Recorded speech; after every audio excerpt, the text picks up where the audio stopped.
ای رو پوش بر خود پیچیده، برخیز و جهانیان را بیم بده و پروردگار خود را تعظیم کن و جامه های خود را پاکیزه ساز و از پلیدی بپرهیز و بر کسی منت مگذار که چشم داشتی بیشتری از آنچه داده‌ای داشته باشی و برای پروردگارت شکیبایی کن.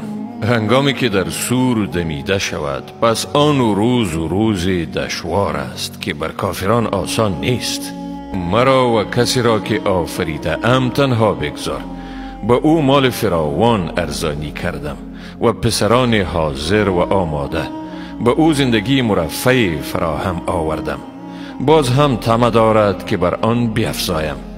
به هیچ صورت نه، زیرا او با آیات ما بسیار معاند است. به زودی او را به مشقت‌های جانکاه روبرو می سازم.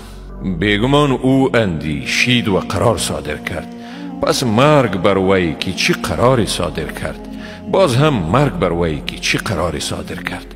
او بعدا نظری انداخت، باز روی ترش کرد و چین بر جبین افگند، باز رو گردانید و تکبر ورزید و باز گفت این چیزی نیست جز جادویی که مؤثر می شود، این چیزی جز کلام بشر نیست. به زودی او را به دوزخ می افکنیم. و چی چیز به تو فهماند که دوزخ چیست؟ آتشی است که نه چیزی را باقی می گذارد و نه کسی را رها می کند، نابود کننده است برای بشر.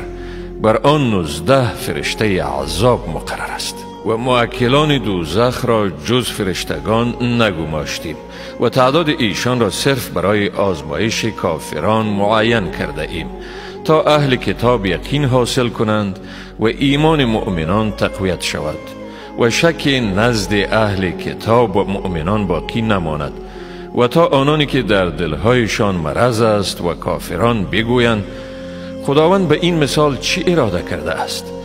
بدین ترتیب خداوند هر کسی را که بخواهد گمراه می کند و هر کی را بخواهد رهیاب می گرداند. شمار لشکریان پروردگارت را جز خود او هیچ کس نمی داند و این جز هوشداری برای بشر نیست. نخیر، قسم به ماه و قسم به شب هنگامی که پایان یابد و قسم به صبح چون روشن شود. بدون شک دوزخ یکی از امور بزرگ است، اخطاری است برای بشر، برای هر کی از شما که بخواهد از حد اعتدال پیش برود یا از آن عقب بماند. هر کس در گرو اعمال خود است، جز یاران دست راست که ایشان در باغها یعنی بهشتند. میپرسند از احوال مجرمان که چی چیز شما را به دوزخ در آورد؟ میگویند ما از نمازگزاران نبودیم و نبودیم به حالتی که مسکینی را طعام بدهیم و پیوسته هم نشین کسانی بودیم که با فکر از بین بردن حق بودند و همواره از روز جزا انکار می‌ورزیدیم تا اینکه یقین یعنی مرگ به سراغ ما آمد. لذا امروز شفاعت هیچ شفاعتگری به ایشان مفید نمی شود. پس چی شده ایشان را که از پند رو می گردانند؟ گوی خران رم خورده اند که از شیر رم برداشته اند. در حقیقت هر یک از ایشان می خواهد برایش صحیفه های سرگشاده داده شود. نخیر، بلکه ایشان از آخرت نمی ترسند.